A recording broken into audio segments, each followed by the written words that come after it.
మత ఛాందసవాదులు యూరోపియన్ కంట్రీస్లో ఏ విధంగా రెచ్చిపోతున్నారో మనం చాలాసార్లు మాట్లాడుకున్నాం. తాజాగా ఆస్ట్రేలియా ప్రధానమంత్రికి అలాంటి అనుభవమే, ఒక చేదు అనుభవం ఎదురైంది.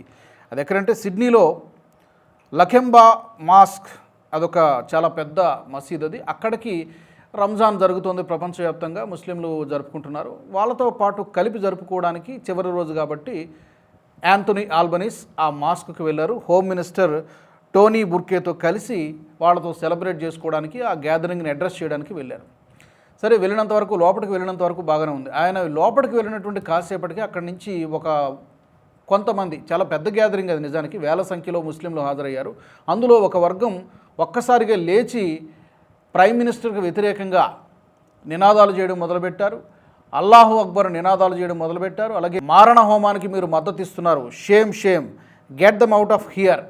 నేను ఒక వీడియో కూడా చూపిస్తాను, ఆ వీడియో కూడా మీరు చూడొచ్చు. చూసిన తర్వాత మనం మాట్లాడతాం.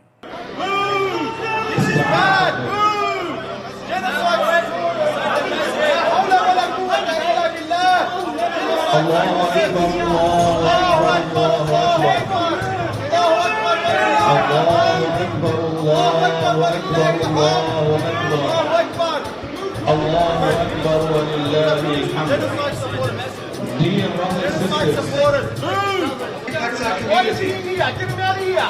we as Australian Muslims, Get him out of here! Video చూశారు కదా. జెనోసైడ్ సపోర్టర్స్ అంటూ ఆస్ట్రేలియా ప్రధానమంత్రికి సెగ తగులుతోంది.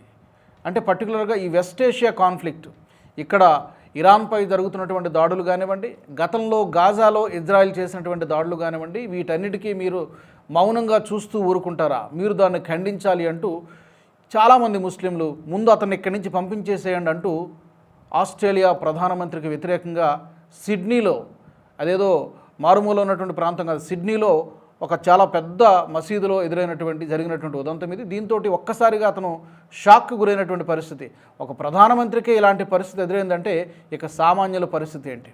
దీనికి సంబంధించి ప్రైమ్ మినిస్టర్, ఇది ఒక చిన్న గుంపు మాత్రమే, దీన్ని అంత పెద్ద సీరియస్గా తీసుకోవట్లేదు, ఓవరాల్గా కార్యక్రమం దిగ్విజయంగా జరిగిందని ఆయన కవర్ చేశారు.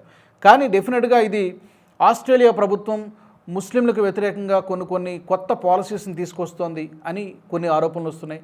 ఇది నచ్చక ఇలాంటి స్లోగన్స్, అల్లాహు అక్బర్ నినాదాలు, జెనోసైడ్ సపోర్టర్స్ అంటూ పెద్ద ఎత్తున నినాదాలు వినిపించాయి. మరి దీన్ని ఆస్ట్రేలియా ఏ విధంగా హ్యాండిల్ చేస్తుంది? భవిష్యత్తులో దీనికి సంబంధించి ఏమైనా కేర్ తీసుకుంటుందా? పంపించేయడం అయితే ఒక్కసారిగా వాళ్ళందరినీ పంపించేయడం కుదరదు, అంత ఈజీ కాదు. దీన్ని నిరోధించడానికి ఏదైనా మార్గం ఉందా, సొల్యూషన్ ఉందా? మీకేమనిపిస్తుంది? తప్పకుండా కామెంట్స్లో పెట్టండి.